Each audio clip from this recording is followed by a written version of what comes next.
Salah satu syarat menjadi negara besar adalah memiliki kekuatan uang atau currency domination. Setelah Bretton Woods Conference di tahun 1944, disetujui salah satunya menyatakan bahwa dolar adalah world currency. Terbukti hingga saat ini 65% perdagangan dunia menggunakan dolar. Kemudian 20% transaksi dunia menggunakan euro. Dolar dan euro jika digabungkan merupakan 85% transaksi keuangan dunia. Dan sebagai pengingat, Eropa plus Amerika adalah negara pemenang Perang Dunia Kedua. Yuan Cina sekarang berusaha mencari jalan agar bisa menyaingi dolar, tapi masih jauh. Transaksi dunia yang menggunakan yuan hanya 1,7%. Walaupun barangnya Cina menguasai 60%, tetapi transaksinya yuan hanya menggunakan 1,7%. Apa kesulitan yuan Cina untuk mendominasi? Ini sebenarnya karena devisa Cina masih menggunakan dolar sebagai cadangannya. Karena itu Cina ingin menguasai cadangan emas atau metal berharga dunia. Karena cadangan yang laku di dunia internasional selain dolar adalah logam mulia. Saat ini tercatat devisa Cina angkanya 3 triliun dolar. Sementara Indonesia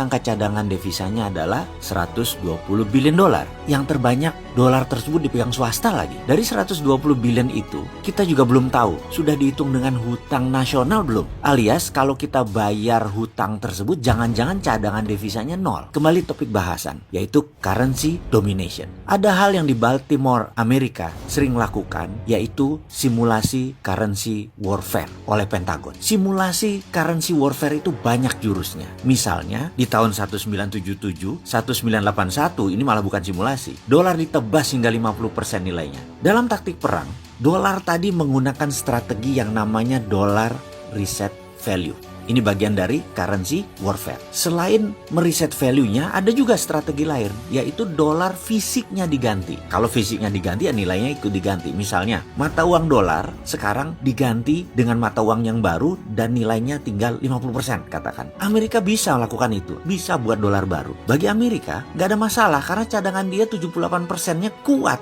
untuk mencetak uang baru. Dicoba misalnya, dolar lama nilainya menjadi setengah dolar baru. Itu simulasi reset value 50%. Apa yang terjadi kalau dolar di reset 50%? Ya brodol, aset 120 billion jadi setengah nilainya. Yang tadinya bisa menghidupi 6 bulan kebutuhan bangsa Indonesia, sekarang cuma 3 bulan. Setelah itu kering dan pasti chaos di mana-mana. Dan apa yang terjadi dengan Cina? Sama persis seperti Indonesia, hanya impact-nya tidak sebesar Indonesia. Mengapa? Begini sederhananya. Kalau kita hidup punya tabungan besar, kita bisa hidup dari dividen tanpa gaji bulanan atau tanpa punya income bulanan. Tetap kita bisa hidup karena tabungan kita besar. Kita bisa invest kemana-mana. Atau sebaliknya, gaji kita bulanannya besar, pendapatan lain-lainnya besar. Kita taruh di saham, punya properti, kita punya multi streaming of income yang besar. Maka walau tanpa tabungan yang besar, kita tetap hidup layak. Cadangan devisa itu adalah tabungan deposito. Surplus trade balance itu multi streaming income. Indonesia cadangan devisanya besar nggak? Kemudian kita tanya lagi, Indonesia perdagangan surplus nggak? Oke, kita jawab sendiri ya, urusan itu nanti ya. Cina bagaimana? Cina begitu currency warfare diterapkan oleh Amerika dengan mereset value dolar yang menerbitkan dolar baru, didiskon 50%, maka cadangan devisa Cina benar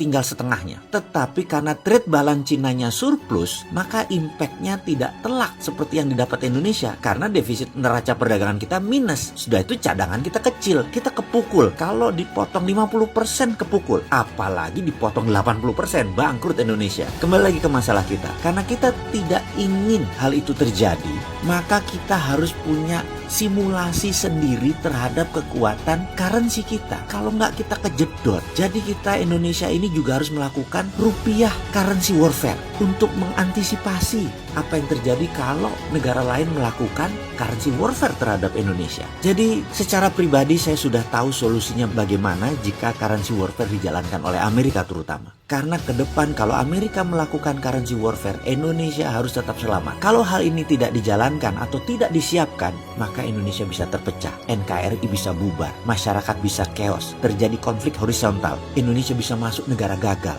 Bener deh, sekali lagi, counter strategi currency warfare harus sudah disiapkan. Dan apa susahnya sih manggil saya ke istana? Walau Sontoloyo begini kan saya NKRI garis lurus. Kasihan ya saya ngarep banget ketemu ke istana ngomongin negara.